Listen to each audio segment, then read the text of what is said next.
Pemirsa, masih dalam acara perbincangan kita berkaitan dengan penanganan COVID di Provinsi Bali dengan Ketua Harian Gugus Tugas Percepatan Penanganan COVID, Pak Dewa Madindra, yang juga adalah Sekda Provinsi Bali. Tadi sudah dikatakan sangat tegas sekali, kita tidak boleh menolak adanya PMI dan menstigma bahwa mereka adalah penyebar penyakit yang ada Bali seperti itu, dan mereka adalah warga kita semuanya. Saya kembali ke Pak Sekda. Ketika kita bicara COVID di Bali dan mungkin hampir sebagian besar di seluruh Indonesia, proses ekonomi terganggu. Satu sisi juga pelayanan kepada publik. Mungkin aparat-aparat kita di pemerintahan, kemudian kantor-kantor tutup, bahkan juga toko-toko sebagainya. Nah, bagaimana kondisinya di Bali sekarang, khususnya pelayanan publiknya, Pak? Ya, kalau pelayanan publik kantor-kantor pemerintah kan tidak ada yang ditutup. Semuanya berjalan seperti biasa, hanya mungkin ada beberapa yang mengurangi jam operasinya. Jadi tidak ada kantor-kantor pelayanan publik yang tutup. Misalnya kantor pelayanan perizinan tetap buka, kemudian pelayanan SAMSA tetap buka kan. Kemudian pelayanan administrasi kependudukan catatan sipil kan tetap buka semuanya. Kantor polisi buka, yang lain semuanya buka, instansi pemerintah. Meskipun mereka melakukan pengurangan jam operasional karena ada ketentuan work from home itu kan. Jadi tetap berjalan, rumah sakit tetap buka ya. Tidak ada yang ditutup. Nah, yang kami anjurkan adalah bagaimana masyarakat yang datang ke kantor-kantor pelayanan publik itu mengenakan masker. Kalau untuk instansi pemerintah Provinsi Bali sudah kami informasikan. Jadi jangan membiarkan masyarakat datang ke kantor kita tidak memakai masker. Kalau mereka tidak memakai masker, ingatkan agar memakai masker. Kalau tidak punya masker, agar instansi kita memberikan masker. Nah, swalayan juga kami sudah himbau seperti itu. Jadi kita di Provinsi Bali tidak harus mengikuti apa yang dilakukan oleh daerah lain ya, menutup pertokoan, menutup pasar. Tidak harus kita mengikuti. Bahwa kita belajar dari daerah lain, iya. Tetapi untuk penerapannya tentu dengan pertimbangan.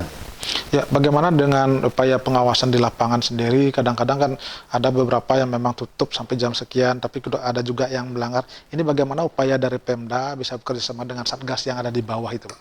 Ya, kita juga mengamati kondisi lapangan, ada tindakan-tindakan masyarakat yang kadang-kadang berlebihan. Tapi ada juga tindakan masyarakat yang terlalu cuek, ya kan. Yang berlebihan itu main tutup, yang terlalu cuek itu sampai menggunakan masker pun tidak. Nah, ini tindakan kondisi-kondisi lapangan seperti itu. Oleh karena itu, maka pemerintah Provinsi Bali bersama dengan pemerintah kabupaten kota lewat gugus tugas masing-masing terus melakukan sosialisasi kepada masyarakat. Dan kemudian juga pemerintah Provinsi Bali kan tidak pernah mengeluarkan arahan, instruksi untuk melakukan penutupan pasar, penutupan mal-mal, kan tidak ada arahan seperti itu. Yang ada adalah mari kita disiplin menjaga jarak, menggunakan masker. Nah, mengenai ada beberapa ketidakdisiplinan masyarakat, maka kami gugus tugas provinsi, pemerintah provinsi sudah mengetahui itu. Oleh karena itu, maka tadi Pak Gubernur mengadakan pertemuan dengan Pak Kapolda dan juga Pak Panglima di kantor Mapolda. Kebetulan saya mengikutinya. Maka tindakan yang akan dilakukan oleh pemerintah menjadi lebih tegas lagi, dengan di backup oleh pihak kepolisian dan juga pihak TNI ya, di bawah komando Bapak Panglima. Ini artinya apa? Ini artinya pemerintah akan melakukan tindakan-tindakan yang lebih tegas, ya, yang lebih tegas terhadap anggota masyarakat yang tidak mengikuti arahan-arahan pemerintah. Ya kan. Artinya ada lebih kesepakatan seperti artinya lebih tegas itu bisa kepada sanksi hukum pada mereka? Iya, Pak Kapolda tadi juga dengan Pak Gubernur, Pak Panglima menyepakati kita tetap mengutamakan pendekatan-pendekatan persuasif, ya, pendekatan-pendekatan preemptif. Tapi itu semua ada batasnya. Jangan lupa bahwa sekarang ini Bapak Gubernur sudah mengeluarkan SK menetapkan status tanggap darurat COVID-19 Provinsi Bali. Bapak Presiden juga mengeluarkan Kepres menetapkan status darurat pandemi COVID-19. Apa artinya status darurat itu? Status darurat itu artinya adalah pemerintah diberikan kewenangan untuk melakukan tindakan-tindakan cepat, tindakan-tindakan yang lebih tegas. Kalau tidak cukup dengan himbauan, tidak cukup dengan ajakan, maka diberikan kewenangan kepada pemerintah untuk melakukan tindakan-tindakan hukum. Tetapi kita tetap menempatkan tindakan hukum itu paling terakhir.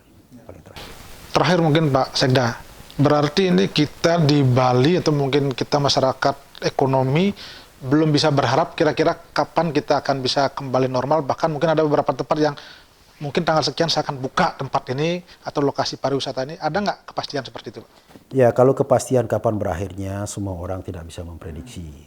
Yang harus kita lakukan adalah mari kita bersama-sama, bekerja sama, berkolaborasi untuk melakukan upaya-upaya pencegahan sehingga daerah kita ini kalau perlu lebih cepat selesainya daripada daerah lain. Nah, kalau itu sudah bisa kita lakukan, maka perekonomian kita pasti akan bergeliat kembali.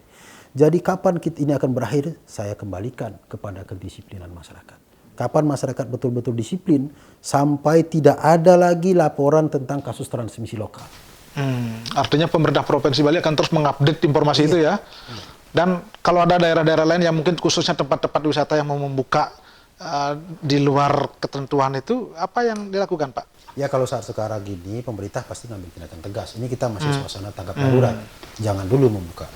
Kita lihat perkembangan. Artinya tunggu instruksi dari Tunggu instruksi. pemerintah provinsi Karena ya. untuk menghentikan ini juga kan ada instruksi.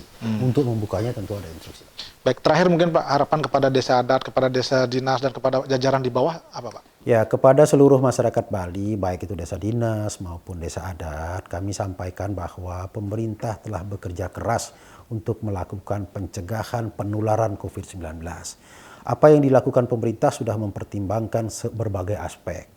Bahwa masih ada warga masyarakat yang punya pendapat lain, misalnya tentang harus lockdown, tentang harus PSBB, saya ingin menegaskan bahwa situasi yang dihadapi oleh daerah kita tidak sama dengan situasi yang dihadapi oleh daerah lain.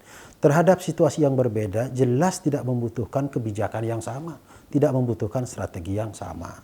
Nah, yang terpenting adalah saya ingin mengajak seluruh masyarakat Bali bahwa pemerintah bekerja keras mencegah penularan melalui apa? Melalui rapid test, melalui karantina. Jadi karantina ini sebenarnya tujuannya tidak hanya melindungi PMI yang pulang dari luar negeri itu. Tidak. Karantina ini tujuannya adalah satu untuk melindungi PMI ini supaya tidak lepas ke masyarakat. Dan yang kedua pada saat yang sama berarti melindungi masyarakat. Jadi karantina ini adalah kebijakan untuk melindungi masyarakat secara keseluruhan. Tentu saja kekhawatiran masyarakat akan penularan sudah kami pahami, tetapi karantina ini adalah cara untuk memberikan perlindungan kepada masyarakat. Oleh karena itu sangat tidak bijak, sangat tidak baik kalau ada elemen-elemen masyarakat yang melakukan penolakan terhadap tempat-tempat karantina. Justru kalau tidak kami karantina itu sangat membahayakan. Ini akan lepas ke masyarakat. Jadi karantina ini harus dipahami sebagai upaya pemerintah untuk melindungi masyarakat secara keseluruhan supaya mereka tidak terinfeksi COVID-19. Oleh karena itu mari kita terima dengan baik. Baik, terima kasih Pak Sekda, Pak Dewa Madindra, luar biasa, juga Ketua Harian Gugus Tugas Pengendalian COVID, dan mudah-mudahan ini bisa memberikan informasi sekaligus inspirasi kepada kita agar kita memang betul-betul konsen dan disiplin sehingga bagaimana kasus COVID ini bisa segera berakhir dan Bali bisa beraktivitas kembali. Pemirsa, demikian tadi perbincangan kami dan kami seluruh kerabat kerja yang bertugas mengucapkan terima kasih atas perhatian dan kebersamaan Anda, dan kami akhiri dengan Paramasanti. Om Santi Santi Santi Om.